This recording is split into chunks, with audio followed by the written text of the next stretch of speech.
Hello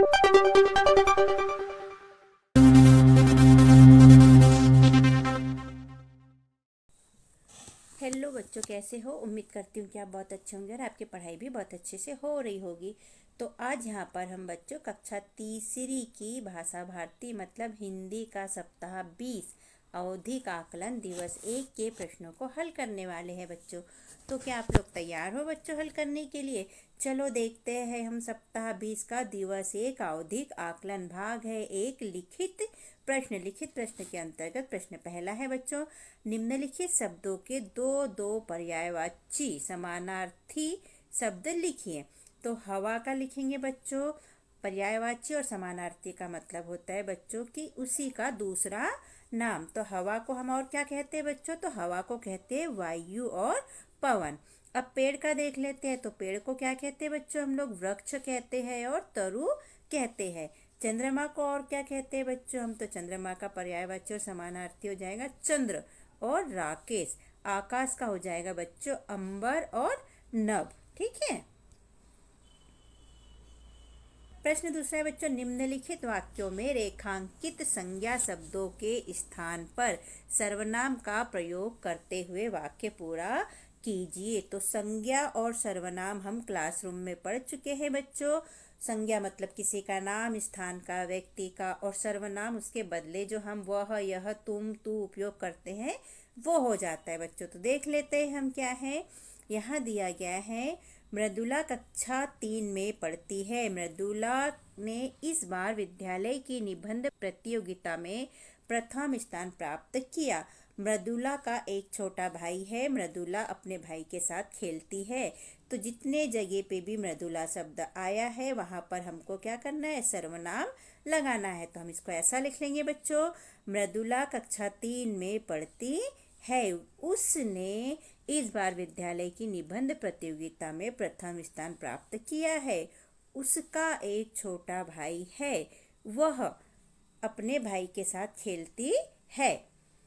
तो पहले मृदुला की जगह पे मृदुला लिख लेंगे बच्चों, और फिर यहाँ, यहाँ और यहाँ हम सर्वनाम शब्द का उपयोग करेंगे। तो यहाँ उस लिख दिया, यहाँ उसका लिख दिया और यहाँ वह लिख दिया हमने। इस तरह हमारा कंप्लीट हुआ बच्चों।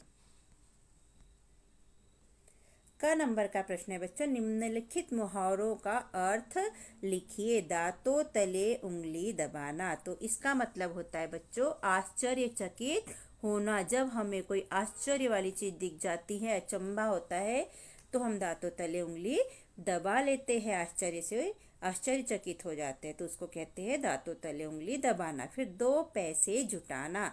तो इसको हम बोल सकते हैं बच्चों कि बहुत ज़्यादा मेहनत करना, या बोल सकते हैं कि थोड़े पैसे कमाना। 2 पैसे जुटाना होता है। ठीक है बच्चों।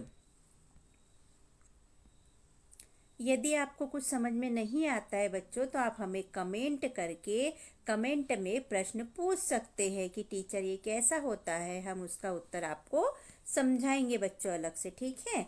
और हमारे चैनल को सब्सक्राइब कीजिएगा बच्चों, जिससे कि आपको हमारे वीडियो आसानी से और जल्दी से प्राप्त हो सके। ख नंबर का है बच्चों, कोष्टक से चुनकर निम्नलिखित वाक्यों के अंत में विराम चिन्ह लगाइए। ये 3 विराम चिन्ह दिए हैं बच्चों, पूर्ण विराम, प्रश्नवाचक और विस्मय बोधक। इन तीनों में से कोई एक हमें लगाना है। तो हम पहला पढ़ लेते हैं, रमेश का घर कहाँ है। कहाँ है प्रश्न है, इसलिए हम यहाँ पर लगा देंगे प्रश्नवाचक चिन्ह। दूसरा है, राखी ने कक्षा में प्रथम स्थान प्राप्त किया है। यह एक वाक्य है और ये पूरा हो जाता है, इसलिए हमने यहाँ पर लगा लिया पूर्णवाचक चिन्ह। ग नंबर का प्रश्न है बच्चों, रकार और रेफ वाले शब्दों की शुद्ध वर्तनी कीजिए। मतलब यहाँ जो शब्द दिए हैं बच्चों, ये अशुद्ध दिए हैं, मतलब पूरी तरीके से सही नहीं है। इन्हें आपको सही सुधार कर लिखना है, शुद्ध वर्तनी में लिखना है। तो प्रसाद को लिखते हैं बच्चों इस तरह से प्रसाद, और विद्यार्थी को लिखते हैं इस तरह से विद्यार्थी, और संग्राम बच्चों ऐसा लिखते हैं सही। ठीक है। और दुर्घटना लिखेंगे तो उसे इस तरह से सही लिखेंगे बच्चों। प्रार्थना, तो इसको इस तरह से प्रार्थना शब्द सही लिखेंगे बच्चों। तो ये सही शब्द हमने यहाँ पर शुद्ध वर्तनी लिख के बताया। तो आप ऐसा ही लिखना बच्चों, सही सही। जब आपको एग्जाम में ये शब्द लिखना पड़े तो आप ऐसा सही सही लिखना। ओके। घ नंबर का है, निम्नलिखित वाक्यों के सामने उसका काल लिखिए। काल 3 प्रकार के होते हैं बच्चों, वर्तमान काल, भूतकाल और भविष्य काल। ठीक है, तो ये क्लासरूम में हम आपको पढ़ा चुके हैं, या तो फिर आपको कमेंट में पूछना तो हम आपको बताएंगे कि वर्तमान काल, भूतकाल और भविष्य काल क्या होते हैं। वर्तमान मतलब जो काम अभी चल रहा होता है उसे वर्तमान कहते हैं। भूतकाल मतलब जो काम हो चुका होता है उसे कहते हैं। भविष्य काल मतलब जो काम होने वाला होता है आज के बाद में, उसे कहते हैं भविष्य काल। तो हम देखते हैं बच्चों। तो यहाँ पहला वाक्य है, मैं आम खा रहा हूँ। वह अभी आम खा रहा है, इसलिए हो गया वर्तमान काल। दूसरा है, शबनम कल बाजार गई थी लगा है मतलब जो जा चुका है वो वाला कल, तो यहाँ पर हम लिख देंगे भूतकाल। और तीसरा है, मोहित गाना गाएगा। गाएगा मतलब आने वाला, कल परसों कभी भी गाएगा, इसलिए हम लिखेंगे भविष्य में गाएगा, इसलिए लिख दिया भविष्य काल। प्रश्न तीसरा है बच्चों, तो बच्चों हमारा पढ़ाना समझाना कैसा लगता है? यदि अच्छा लगता है तो हमारे चैनल को सब्सक्राइब कीजिएगा बच्चों, वीडियो को लाइक कीजिएगा, शेयर कीजिएगा और कमेंट भी कीजिएगा बच्चों। देखने के लिए और सब्सक्राइब करने के लिए थैंक यू बच्चों। प्रश्न तीसरा है बच्चों, इसका क है, पहली को पूरा करें। यहाँ पर एक पहली दी है जिसमें कहीं कहीं पर खाली स्थान छोड़ दिया गया है, तो उसे हमें पूरा करना है। पढ़ लेते हैं हम। धूप में वह पैदा हुए, छाव देख मुरझाए। क्या लिख देंगे हम यहाँ पर? मुरझाए। एरी सखी मैं तुझसे पूछूं, खालिस्तान और फिर लगे खालिस्तान, तो हवा और मर। तो ये इस तरह हमारी पूरी पहली कंप्लीट होती है बच्चों। पढ़ लेते एक बार। धूप में वह पैदा हुए, छाव देख मुरझाए, एरी सखी मैं तुझसे पूछूं, हवा लगे मर जाए। तो ऐसा पूरा लिख लीजिएगा बच्चों। ख नंबर का प्रश्न है बच्चों, निम्नलिखित शब्दों के बहुवचन लिखिए। बहुवचन मतलब एक से ज्यादा अगर कोई चीज हो तो उसके लिए हम क्या उपयोग करते हैं लिखना। एक पत्ता है तो हम बोलते हैं पत्ता, लेकिन बहुत सारे पत्ते हो तो हम क्या बोलते हैं बच्चों? पत्ते। तो हमने लिख दिया पत्ते। तारा, एक तारा देखेंगे तो तारा कहेंगे, लेकिन जब बहुत सारे देखते हैं तो क्या बोलते हैं हम? तारे। आसमान में बहुत सारे तारे हैं। नदी, एक नदी के बारे में बात करेंगे तो नदी कहेंगे, लेकिन जब बहुत सारी नदी के बारे में बात करेंगे तो क्या कहते हैं? नदियाँ। 3 नदियों का संगम है। दवाई, एक दवाई के बारे में दवाई कहते हैं और बहुत सारी दवाई होती है तो कहते हैं दवाइयाँ। मुझे दवाइयाँ दे दो। प्रश्न चौथा है बच्चों, निम्नलिखित प्रश्नों के उत्तर लिखिए। क नंबर का है, धरपटक को मुंहपटक के किस बल के सामने हार माननी पड़ी। तो उत्तर में लिखेंगे बच्चों, धरपटक को मुंहपटक की बुद्धि बल के सामने हार माननी पड़ी। ख नंबर का प्रश्न है, किस त्योहार पर बहनें भाइयों को राखी बांधती है।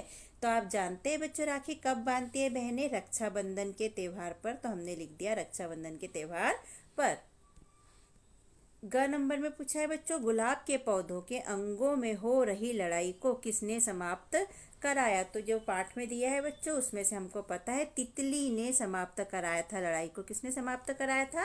तितली ने। तो हम लिख देंगे तितली ने समाप्त कराया। घ नंबर का प्रश्न है, लाल बहादुर जी अपने नाम के साथ शास्त्री कब लिखने लगे थे। तो उत्तर में लिखेंगे बच्चों हम, काशी विद्यापीठ से शास्त्री की परीक्षा उत्तीर्ण करने के बाद से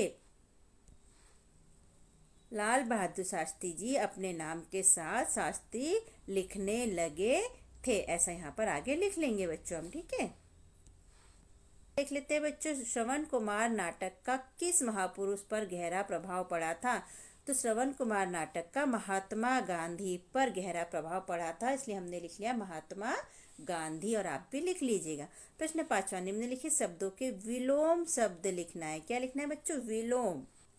विलोम मतलब होता है उल्टा, जैसे ऊपर तो नीचे, आगे तो पीछे, ऐसा। तो यहाँ अच्छाई का क्या हो जाएगा बच्चों? बुराई। सच्चा का हो जाएगा झूठा। और इसका वाक्य बना लेंगे बच्चों हम। तो अच्छाई शब्द का वाक्य हमने बनाया बच्चों, सोहन में अच्छाई नजर लाती है। सच्चा का बना लेंगे, राम सच्चा लड़का है। आप भी इस तरह लिख लीजिएगा बच्चों। भाग 2 चालू हो जाता है बच्चों यहाँ से, मौखिक एवं पठन का। ठीक है। प्रश्न 6वां है, नीचे दी गई कहानी में आगे क्या हुआ होगा अपने शब्दों में आगे बताइए। यहाँ जो कहानी दी है बच्चों ये आधी है, आधी आपको बोलकर बताना है कि आगे क्या हुआ होगा सोचकर। ठीक है, तो कहानी पढ़ लेते हैं हम। चीनू नाम की एक गिलहरी थी, उसके दो छोटे छोटे बच्चे थे। वह रोज अपने बच्चों के लिए खाना इकट्ठा करने सुबह सुबह जाती थी। एक बार एक सांप की नज़र गिलहरी के बच्चों पर पड़ गई। अब आगे की कहानी आप सोचकर बताइए बच्चों कि आगे क्या हो सकता है या क्या हुआ होगा। तो सोचिए आप, तो क्या हो सकता है बच्चों आगे। सांप ने गिलहरी के बच्चों को खाने का सोचा होगा और फिर गिलहरी ने सोचा होगा कि मैं अपने बच्चों को किस तरह से बचाऊं। गिलहरी ने कोई उपाय सोचा होगा और गिलहरी वहां से कहीं और रहने के लिए जगह बदलकर दूसरी जगह चली गई होगी। इस तरह सांप से गिलहरी ने अपने बच्चों को बचा लिया होगा। तो आप ऐसा बोलकर अपने टीचर को बता दीजिए जब वो आपसे पूछेगी मौखिक तब। ठीक है।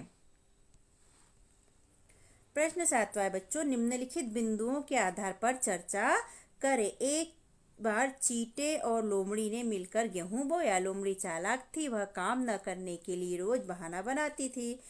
चींटा सुबह से शाम तक मेहनत करता। फसल तैयार हुई तो लोमड़ी ने सोचा क्यों न मैं पूरा गेहूं मैं ही रख लूं। उसने चींटे से कहा, गेहूं अधिक नहीं है, ऐसा करते हैं हम दोनों दौड़ लगाते हैं, जो सबसे पहले खलियान में पहुंचे वह सारा गेहूं ले ले। चींटा लोमड़ी की चाल समझ गया था। लोमड़ी पूरा जोर लगाकर दौड़ी। चींटा लोमड़ी की पूंछ से चिपक गया। लोमड़ी जैसे ही गेहूं के ढेर के पास पहुंची, चींटा उछलकर गेहूं के ढेर पर जा बैठा। उसने लोमड़ी से कहा, अरे तुम कहाँ रह गई थी, मैं तो कब से आ गया हूँ। लोमड़ी का मुंह उतर गया, उसकी चालाकी धरी की धरी रह गई। चींटा ने सारा गेहूं ले लिया। तो कितनी मजेदार कहानी है बच्चों यह। एक बार और पढ़िएगा इसे वीडियो रोककर। अब इसके कहानी के अनुसार हम प्रश्न के उत्तर देंगे बच्चों। पहला प्रश्न है, लोमड़ी ने दौड़ की शर्त क्यों लगाई थी। आपको बोलकर अपने टीचर को बताना है। तो क्यों लगाई थी बच्चों। लोमड़ी पूरा गेहूं लेना चाहती थी। उसे पता था कि दौड़ेंगे तो मैं जीतूंगी और फिर मैं पूरा गेहूं रख लूंगी, इसलिए वह दौड़ लगाना चाहती थी। दूसरा प्रश्न है, चींटा लोमड़ी की पूंछ से क्यों चिपक गया था।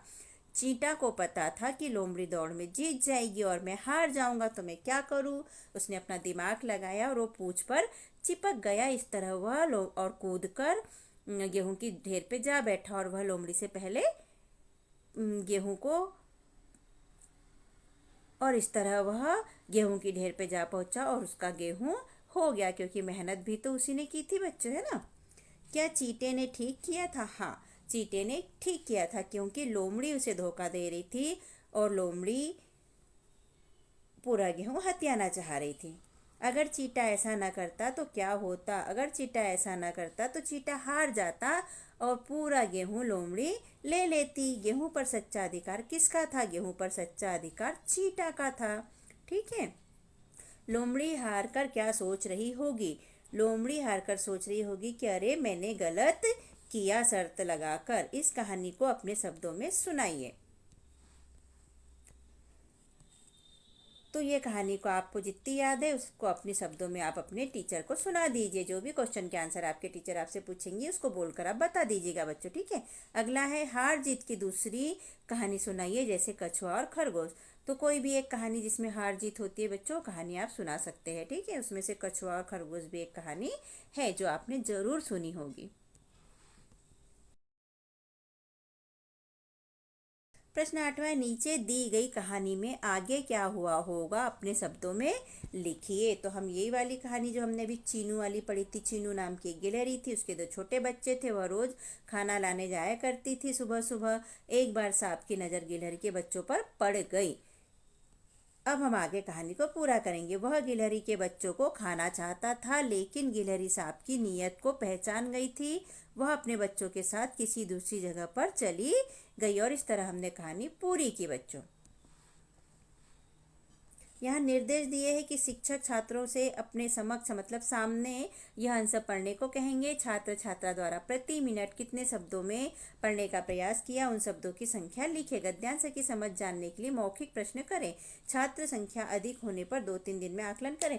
तो बच्चों यहाँ पर आपसे कहानी पढ़वाई जाएगी और आपने 1 मिनट में कितने शब्द पढ़े, 10, 20 जो भी पढ़े होंगे वो यहाँ पर टीचर आपकी लिखेगी। ठीक है। अब यहाँ एक कहानी फिर से आ जाती है बच्चों। एक तालाब में बहुत सारे हंस रहते थे। मनोज नाम के हंस को अपनी सुंदरता पर बहुत घमंड था। एक दिन वह पानी में अपनी परछाई देख रहा था। तभी दूसरे हंस उसके पास से निकले। पानी हिलने से मनोज की परछाई हिल गई। उसने उन हंसों को खूब डांटा। हंसों को बुरा लगा, वे मनोज से दूर रहने लगे। मनोज को अपनी भूल समझ में आ गई। उसने सभी हंसों से क्षमा मांगी। तो इसे पढ़कर 1 मिनट में आप जितने भी शब्द पढ़ेंगे बच्चों, टीचर आपका फिर यहाँ पर लिखेंगे 10, 20 या 30 जो भी शब्द आप 1 मिनट में पढ़ेंगे, टीचर यहाँ पर आपका लिख लेंगे कि आपने 1 मिनट में कितने शब्द पढ़े। अब मौखिक प्रश्न है बच्चों। मनोज ने दूसरे हंसों को क्यों डांटा था? मौखिक पूछेंगे टीचर और आपको बोल के बताना है। यदि आपने सही बोला तो टीचर सही पर चिन्ह लगाएंगे राइट का। अगर आपने उत्तर नहीं दिया तो वह चिन्ह नहीं पर लगाएंगे और अगर गलत उत्तर दिया तो गलत पर राइट का चिन्ह लगाएंगे। ठीक है।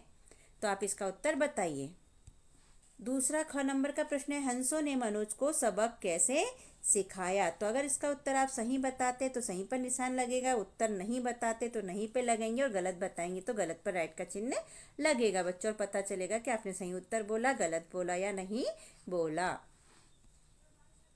प्रश्न 9 है, अपने विद्यालय में आयोजित होने वाले बाल सभा की सूचना नीचे दिए गए बॉक्स में लिखे। जब भी विद्यालय में कोई प्रोग्राम होता है तो उसकी एक सूचना निकलती है, तो यहाँ बाल सभा की सूचना निकाल कर लिखना है बच्चों। तो यहाँ लिख देंगे, प्रिय छात्र, सभी छात्र छात्राओं को सूचित किया जाता है कि कल दिनांक यहाँ जो भी रहेगी वो लिख लीजिएगा बच्चों। दिन शनिवार को दोपहर 2:30 से प्राथमिक शाला, अपनी शाला का नाम लिख लीजिए, में बाल सभा का आयोजन किया जाना है जिसमें सभी छात्र छात्राएं उपस्थित रहे। और ये सूचना प्रधानाध्यापक ने निकाली है, इसलिए यहाँ पर लिख देंगे प्रधानाध्यापक और वो अपना यहाँ पर साइन और सील लगा देंगे बच्चों के। तो इस तरह सूचना निकाली जाती है और इस तरह हमारे प्रश्न के उत्तर होते हैं बच्चों कंप्लीट।